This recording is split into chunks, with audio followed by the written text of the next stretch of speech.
position that this House believes that protected historical landmarks do not benefit society. Our first contention states that these protected historical landmarks serve as a source of remembrance for many individuals and for many communities.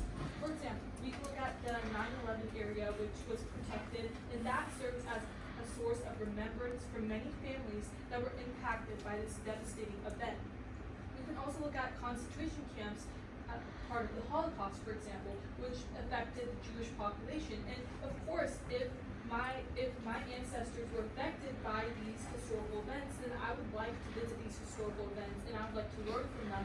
And I want to make these I would like to make these historical landmarks as a way to learn about history and to learn about how my ancestors and how my community was affected by these historical events. We can also look at missions where indigenous individuals were forced to convert to Christianity in these missions. Once again, these serve as a source of remembrance for various communities.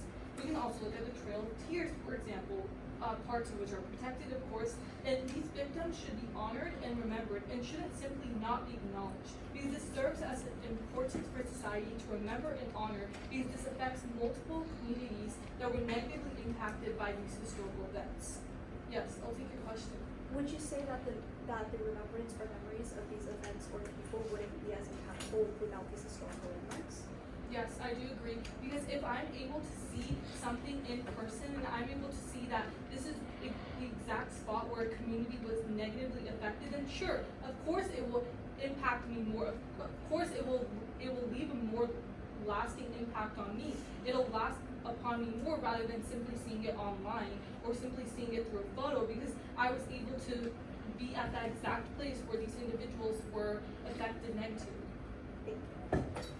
Our second contention states that these historical landmarks allow for historical and cultural heritage to be protected. For example, we can look at the Taj Mahal, which is the way for tourists to learn about different cultures. We can also look at the pyramids of Giza. Once again, these are very popular tourist destinations where tourists are able to learn about different cultures and why these landmarks were built. For example, the Taj Mahal was built due to a king in India who built it to show his affection and everlasting love for his wife. There's a part of history towards that. There's a story towards that, which tourists and many individuals can learn from. We can also look at Greek structures. For example, Acropolis, which is Greece's most famous archaeological site. We can also look at the Pantheon, which is a Roman temple built in honor of a military victory at the Battle of Actium in 31 BCE. This allows for different educational opportunities and different ways for individuals to learn about what happened in a specific area and also to learn about the cultural and historical heritage surrounding that area. And our last contention states that these historical landmarks help local communities, because local communities are attracted to see these landmarks, which again provides educative purposes and as a way to remember these communities. And this surely provides a benefit. We can look at Harvard, for example, which is the oldest institution of higher learning, and it is recognized as a historical landmark. And still, to this day, there are students that go to Harvard, and they are able to gain an education through that historical landmark.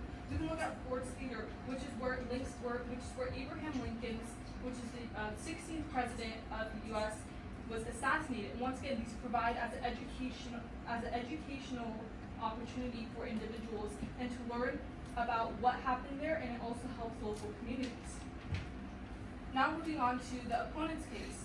The opponent stated that landmarks don't benefit everyone, and but my argument would be that it benefits the majority of the people, and the opponent discussed disadvantages to property owners. However, the welfare of property owners should not be prioritized over the welfare of society, which I would argue is clearly the majority over these property owners.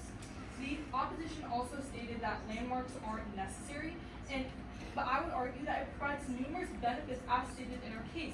It provides historical and cultural heritage education. It provides other educative opportunities. It helps local communities. It's a source of remembrance. It's a source of honor to the victims that were affected in these areas. So of course they provide benefits. And yes, of course, they're not necessary, but many things in our society are not necessary, but they still provide numerous benefits. So just because something isn't necessary doesn't mean that it doesn't benefit a society. The opposition also stated that money has to be spent, which doesn't allow for any benefit for the society to visit these landmarks, that money has to be spent. The opposition stated examples regarding money for transportation, for example. However, this allows for money for local communities. This is where local communities are attracted to visit these places. It's money for local communities, which the opposition failed to address. And spending doesn't cause any disadvantages. If an individual is choosing themselves to visit a historical landmark and spend their own money, where's the disadvantage in that? They're not being forced to visit these historical landmarks, and even if they do visit it, there's no disadvantages being provided if they visit the historical landmark. So I was unable to understand the opposition's point regarding that. Additionally, the opposition stated that these buildings have to be continuously revamped. If there are numerous benefits, then why not the money for the welfare of society? Why not revamping these buildings? And like my partner stated, these buildings are not being constructed completely. The historical point between it, the historical importance is not being disrupted simply because some construction has to occur. And it makes sense. If these buildings have been standing there for hundreds of years, it makes sense that they have to be revamped. And just because something needs construction and that causes money to be spent on that, I would argue that that's okay because it benefits society as a whole. And if money has to be spent to revamp this building so that it can hold up for a couple hundred years and affect the hundreds of other generations after that and provide benefits for the hundreds of generations after that, then why not spend the extra money to revamp the buildings? And for these reasons, my partner and I urge a vote for the negation.